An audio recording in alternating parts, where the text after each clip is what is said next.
Hi everyone, Nadia Giordana here. It's Minnesota and it's the first day of spring, at least according to the calendar. Saturday was the 19th and it was the Bloomington Writers Festival.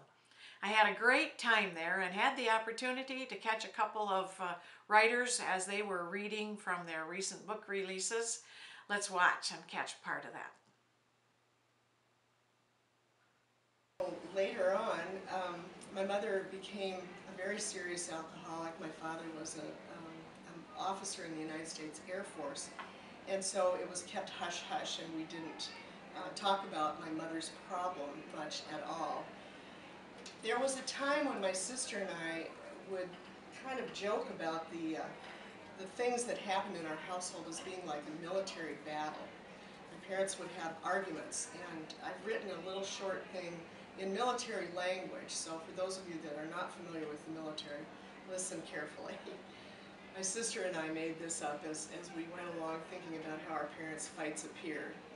We are reporting from the war-torn region known as the living room, where the fighting was intensified in the last few hours. The political issue at hand appears to be a deep-seated and long-running disagreement over a Smirnoff bottle that is divided at the vodka parallel into two regions known as above and below.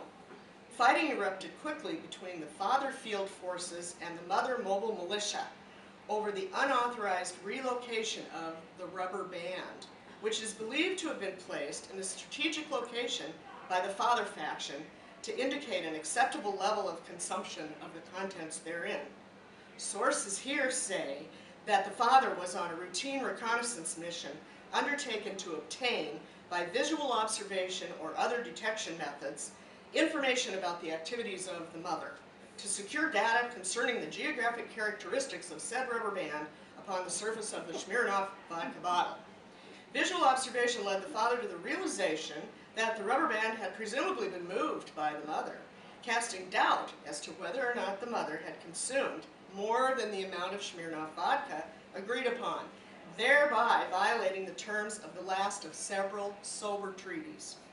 The father, clearly the more rational and conservative of the two factions, is demanding reforms.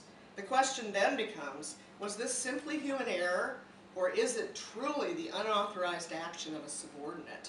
The mother, on the other hand, is quite oblivious, quite obviously attempting to launch an organized movement aimed at the overthrow of the household through the use of subversion and possibly armed conflict.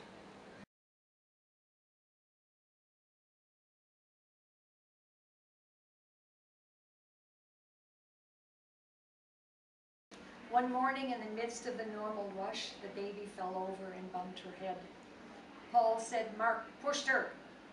I started yelling at Mark to say he was sorry, all the time running around, dashing, bundling everybody up in scarves and mittens and mufflers, making them into three little doughboys to meet the cold outside the door.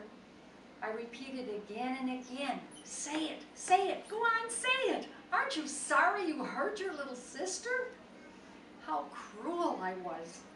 That confused little 4-year-old boy was terrified of his mother at that moment, but he was so determined to do what was expected. I ranted on, say it, go on, say it.